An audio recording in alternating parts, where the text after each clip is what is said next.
12 वचन। याकूब 3 उसका 1 से 12, अय्यूब उसका 1 उसका 8, अय्यूब उसका 1 उसका 8 वचन, अय्यूब 2 उसका 10 वचन, अय्यूब 2 उसका 10 वचन, और रोमियो 10 उसका 10 वचन।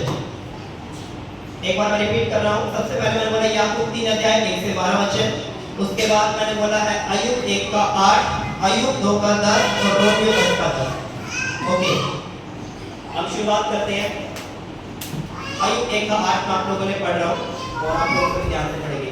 यहोवा ने शैतान से पूछा, क्या तूने मेरे दास अय्यूब पर ध्यान दिया है, क्योंकि उसके तुल्य खरा और सीधा और मेरा भय मानने वाला और बुराई से दूर रहने वाला मनुष्य और कोई नहीं है। उसके बाद अय्यूब 2 का 10 तक आप लोगों के लिए पढ़ना होगा, ध्यान से सुनिए। अय्यूब 2 उसका 10। उसने उससे कहा, तू एक मूढ़ स्त्री की सी बातें करती है, क्या हम जो परमेश्वर के हाथ से सुख लेते हैं दुख ना ले? इन सब बातों में भी अय्यूब ने अपने मुंह से कोई बात नहीं किया। हालेलुया। रोमियो 10 का 10 कहता है, क्योंकि धार्मिकता के लिए मन से विश्वास किया जाता है और उद्धार के लिए मुंह से अंगीकार किया जाता है। हालेलुया। अब हम परमेश्वर के वचन को सुनेंगे और उसके ऊपर कुछ समय के लिए हम मनन करेंगे। हालेलुया। हम में से हर एक व्यक्ति अय्यूब को जानता है, अय्यूब के बारे में पढ़ा है, सुना है। हालेलुया। और अय्यूब एक खरा मनुष्य था, एक धर्मी मनुष्य था। हालेलुया। और उसकी गवाही किसने दी है? स्वयं परमेश्वर ने दी है। जब स्वर्ग में परमेश्वर की सभा हुई, परमेश्वर के दूत वहां पर मौजूद थे और उनके मध्य में कौन भी था? शैतान भी था। और जब शैतान परमेश्वर के दूतों में स्वर्ग के राज्य में, स्वर्ग के सभा में आया, तो परमेश्वर ने खुद अय्यूब के विषय में गवाही दी कि क्या तूने मेरे दास अय्यूब को देखा है? उसके तुल्य खरा और सीधा, यानी उसके समान खरा, सीधा, धर्मी, परमेश्वर के मार्गों में चलने वाला कोई नहीं है। हालेलुया।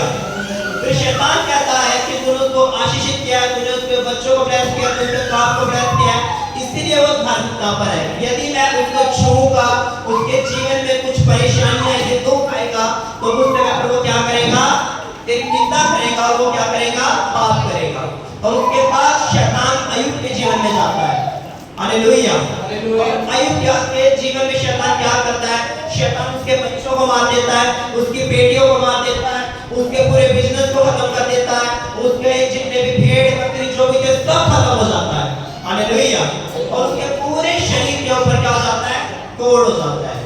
इसके बाद वचन कहता है कि जो उसकी पत्नी जाकर के क्या कहती है कि तू अपने परमेश्वर की क्या कर? निंदा कर। लेकिन अय्यूब कहता है कि तू क्या है? मूर्ख स्त्री की बातें करती है। और बाइबल कहती है, वचन कहता है, इन सब बातों के बाद भी अय्यूब ने क्या नहीं किया? अपने मुंह से कोई पाप नहीं किया। किससे पाप नहीं किया? मुंह से। हालेलुया। हालेलुया। आज हम अंगीकार के विषय में, शब्दों के विषय में हम थोड़ा सा सीखेंगे। हालेलुया। एक विश्वासी के जीवन में शब्दों का एक बहुत बड़ा महत्व है। याकूब 3 उसका 1 और 2 वचन कहता है कि हम में से बहुत से उपदेशक ना बने। हालेलुया। आप वचन निकालने की प्रयत्न सुनेंगे। याकूब 3 उसका 1 वचन कहता है, हम में से बहुत से उपदेशक ना बने, क्योंकि उपदेशक और भी दोषी ठहराए जाते हैं। और जो कोई व्यक्ति वचन में नहीं चूकता, कोई तो क्या है? सिद्ध मनुष्य है और अपनी सारी देह के ऊपर लगाम लगा सकता है। अब जब हम इस वचन को पढ़ते हैं, सुनते हैं, तो हमें लगता है जो ये वचन आया है तो हमें लगता है बाइबल के विषय में, लेकिन वहां पर जो वचन शब्द है वो प्रयोग किया गया है शब्दों के विषय में। किसके विषय में? शब्दों के विषय में, अधिकार के विषय में। यानी कि जो व्यक्ति अपने शब्दों में, अपने अधिकार में नहीं चूकता, वही क्या है? सिद्ध मनुष्य है। और वो ही अपनी पूरी देह के ऊपर क्या लगा सकता है? लगाम लगा सकता है। आगे चल करके याकूब कहता है कि बड़े बड़े जो घोड़े होते हैं उनके ऊपर क्या होती है? लगाम लगाई जाती है। और उस लगाम से उनको क्या करा जाता है? उनको डायरेक्शन दी जाती है, जिस प्रकार आप उसको चलाना चाहते हैं। छोटी सी लगाम के कारण आप उनको उस रास्ते पर उस तरीके से क्या कर सकते हो? चलाया जा सकते हो। आगे जाकर करके याकूब बोलता है, जिस प्रकार बड़े-बड़े जहाज होते हैं, जो कि पतवार होते हैं, जिनका हैंडल होता है, जिनका स्टीयरिंग व्हील होता है, उसके तरह आप उसको क्या कर सकते हो? कंट्रोल कर सकते हो। उसी प्रकार मनुष्य के जीवन पे, मनुष्य के शरीर पे एक चीज दी हुई है, वो क्या? उसकी जीभ। हालेलुया।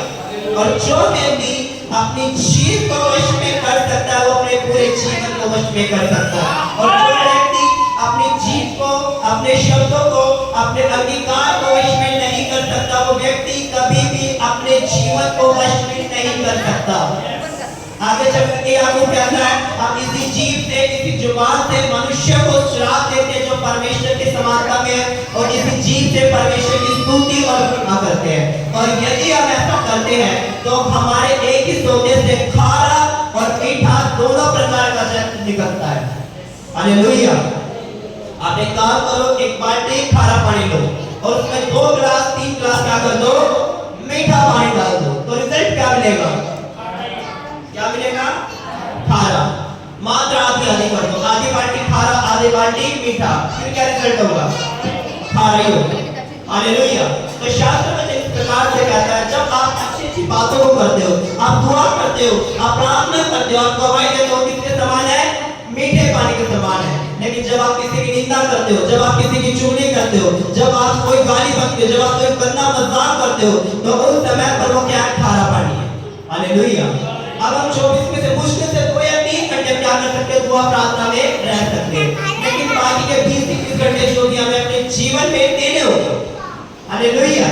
आप कितने भी आपको अपने काम में, अपने घर में आपको क्या करना पड़ेगा? उस समय को देना पड़ेगा। यानी इस प्रकार करते हो, जो हमारे 20-21 घंटे उसमें आप अपने उस पार्टी में खारे पानी को इकट्ठा करते हैं, फिर 2-3 घंटा हम दुआ में रहते हैं, प्रार्थना में रहते हैं, चर्च में रहते हैं, और उसके बाद हम सोचते हैं कि हमें रिजल्ट क्या मिले? मीठे पानी वाला मिले। लेकिन ऐसा हो नहीं सकता। यानी अगर आपको सही रिजल्ट चाहिए तो आपका जो बाकी का जो अंगीकार है, चर्च में से जाने के बाद, प्रार्थना के बाद जो आपका अंगीकार है, जो आपके शब्द है, वो आपको क्या करने पड़ेंगे? सुधारने पड़ेंगे। हालेलुया। हालेलुया। कोई व्यक्ति आत्मिक है या नहीं, अगर ये चेक करना है तो चेक करो। हालेलुया।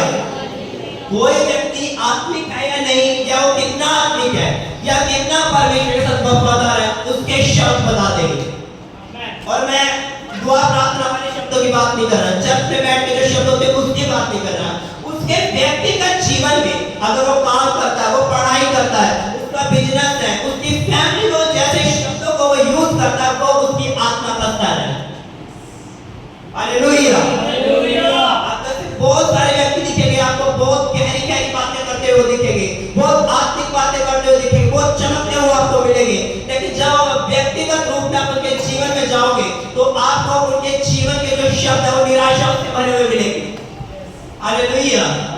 अच्छे से अच्छे ऐसे आत्मिक व्यक्ति जो लगते हैं क्या कितने आत्मिक है, मतलब कितनी गहरी बातें करते हैं, मैं आज भी नहीं कर पाता, लेकिन जब आप उनके साथ बैठोगे तो आपको निराशा और डिप्रेशन से भर देंगे।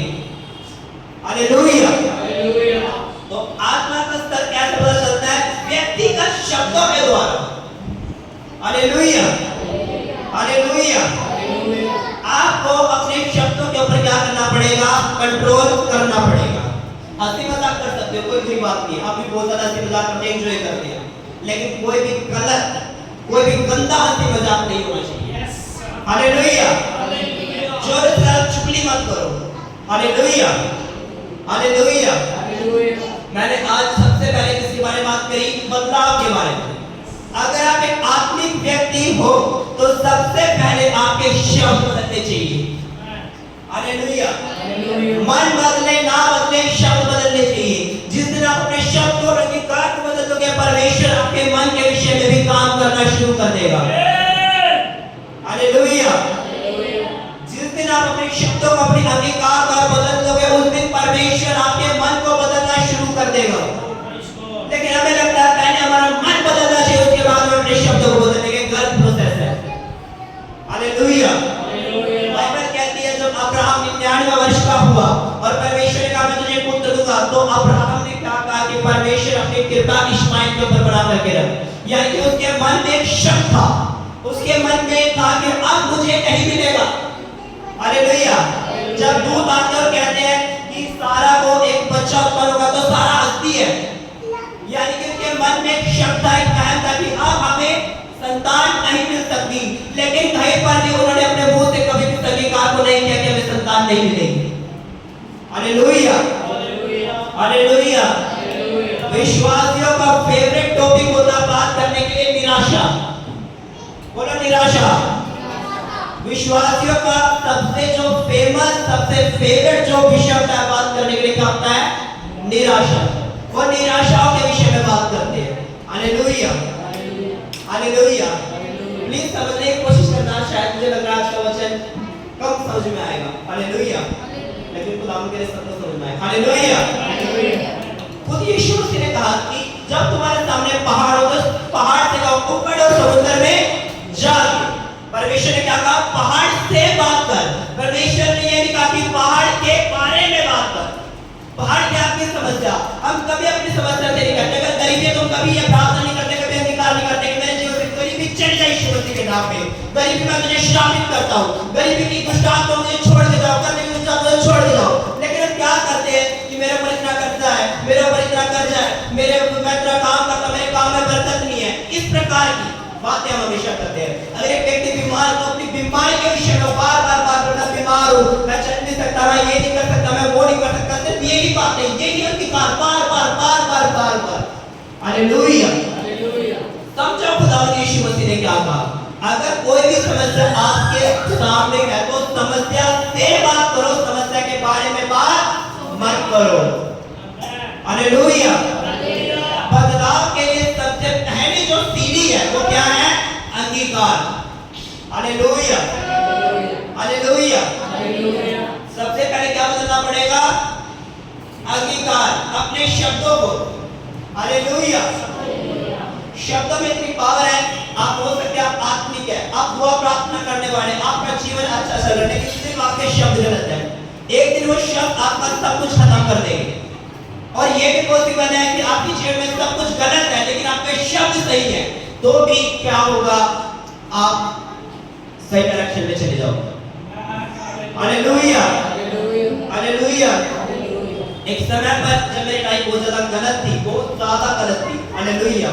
उस समय पर भी मेरी मम्मी का अंगीकार सही रहता था। हालेलुया। मेरी मम्मी बोलती थी कि नहीं मेरा बेटा ऐसा नहीं है, नहीं मेरा बेटा ऐसे गलत काम नहीं कर सकता। हालेलुया।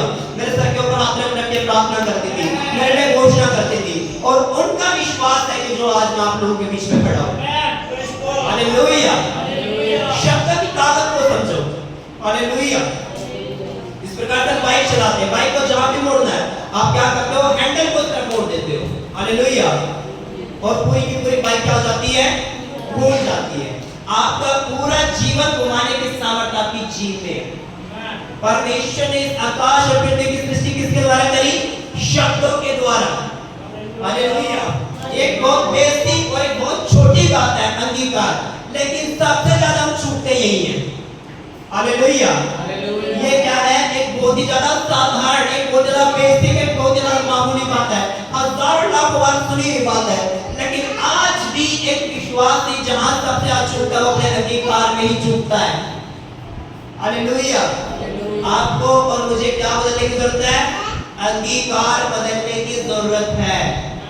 Hallelujah, hallelujah. क्या बदलने की जरूरत है? अंगीकार बदलने की जरूरत है। समझ में आ रहा है? पक्की बात? Hallelujah, hallelujah, hallelujah. क्या बदलने की जरूरत है? अंगीकार। आप विश्वासी हो, विश्वासी होने के बाद आपके पास कुछ ताकत है। हालेलुया। आपके पास कुछ सुपर पावर है, उसमें से सबसे बड़ी जो पावर है वो आपका अंगीकार है। हालेलुया। यीशु मसीह ने जितने भी लोगों के लिए प्रार्थना करी है, आप ध्यान से देखना, कभी भी उन्होंने उस प्रार्थना में भी बीमारी की चर्चा नहीं करी। अगर कोई लंगड़ा था तो प्रभु ने नहीं कहा कि तू लंगड़ा है, तू लंगड़ापन चला जाए, तेरे पैर ठीक हो जाए। प्रभु ने कहा उठ और चल। हालेलुया। अंधा था, प्रभु ने कहा कि अंधा प्रभु संडे के ऊपर दया कर, प्रभु ने कहा देखने लग। Hallelujah, hallelujah, hallelujah. अपने अंगीकार को बदल दो।